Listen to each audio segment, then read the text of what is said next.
In an extraordinary demonstration of how far tensions continued disintegrating between the House of Windsor and its self-exiled California outliers, Prince Harry erupted into full-fledged paroxysms of unbridled rage upon learning his father King Charles III refused providing accommodations for he and wife Meghan Markle during the upcoming Invictus Games.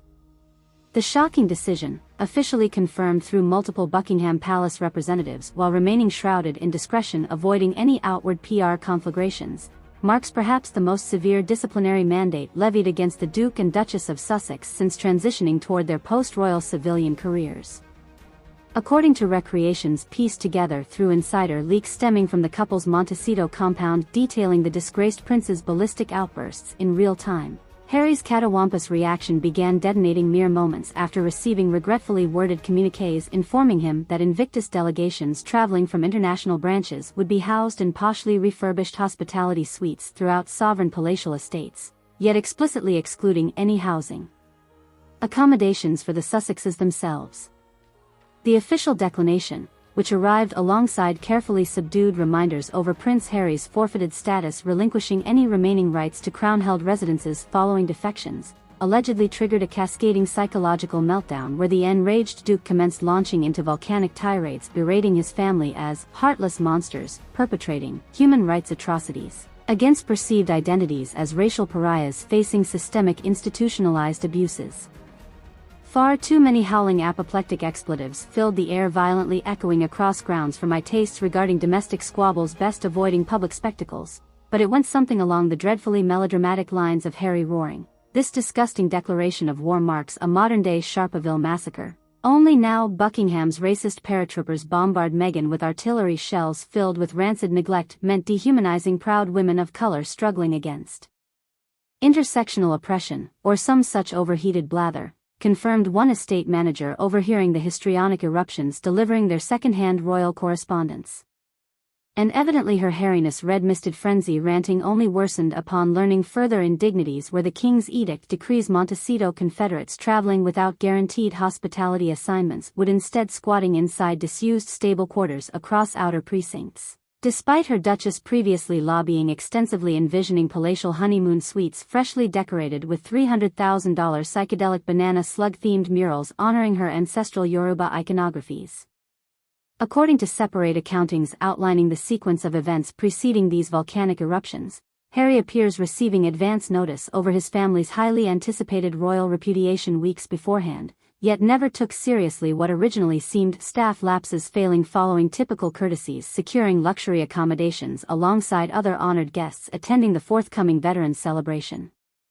And while some sympathizers provided the disgraced prince recommendations graciously withdrawing from any appearances preemptively neutralizing unsightly controversies before detonating too publicly, apparently Harry flatly rebuffed such discretions while dismissing all concerns about propriety as anti-progressive bigotry until the official Buckingham decree arrived confirming absolute severances.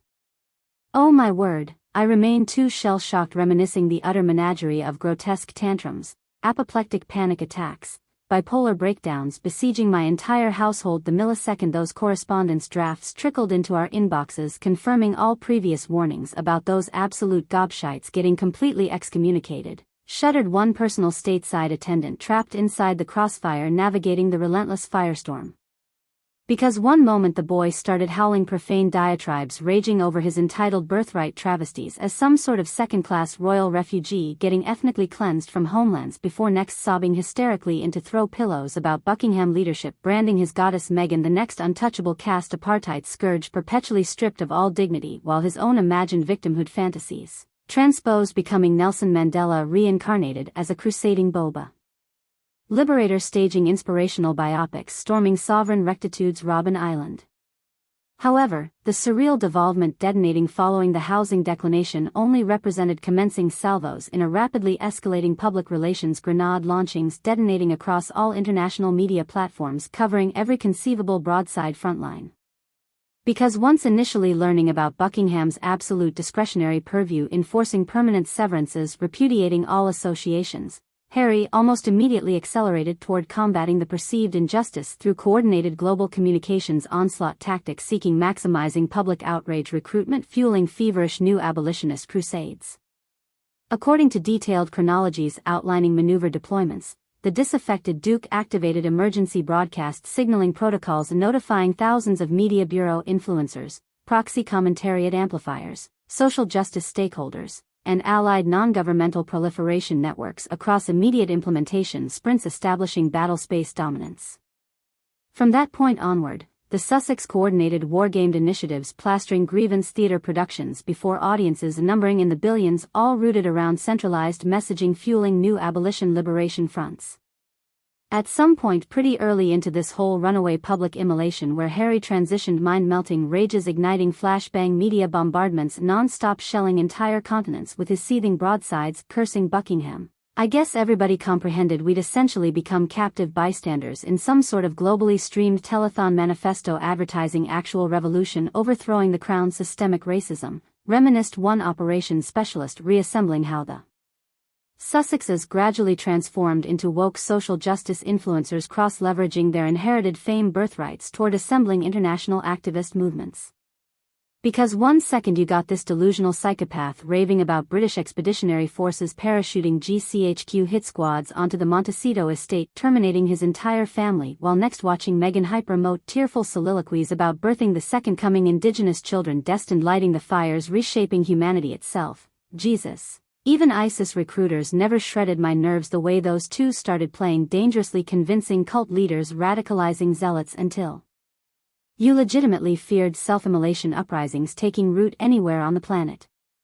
But while much surrounding palace and mainstream press narratives remain reticent discussing the details, accounts trickling beyond Montecito security perimeters suggest the Sussexes have already mobilized activating emergency escalation posturing likely departing Californian residences temporarily seeking third nation sanctuary harbors after all attempts dissuading their firebrand messaging failed.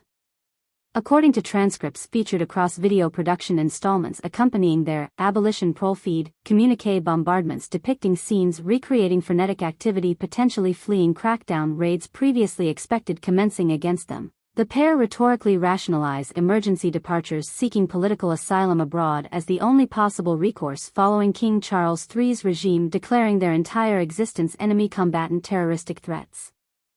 Which I suppose makes a certain cosmic sense from their addled psychologies considering recent deranged rantings alleging their household retinues were entirely replaced by sleeper cell moles spreading weaponized tuberculosis and monkeypox bioweapons strategically deposited alongside Meghan's vegan herbal tea service all orchestrated by MI6 accelerationist counterinsurgencies seeking to eradicate the entire progressive left's indigenous anti-racism front, dismissed one royal analyst familiar with the darkly farcical, suitcase-packing videos where the self-proclaimed abolitionists claim surveilling armored cavalcades encircling the property's perimeters converging toward a climactic showdown at high noon. I sincerely pity anybody still regarding Harry or Meghan's mental fitness evaluated anything above Bedlam-certified psychiatric basket cases because, at this point, profiting by packaging their asylum getaways as refugee liberation tours appears the lone cynically exploitative lifeline remaining for those grifting ghouls. Indeed, the deepest polemical interrogations concerning their wildly conspiracist ideations aside, remaining open questions surrounding the Duke and Duchess motivations center around whether any tangible menaces prompting such paranoid survivalist gambits ever materialized beyond rich white savior theatrics.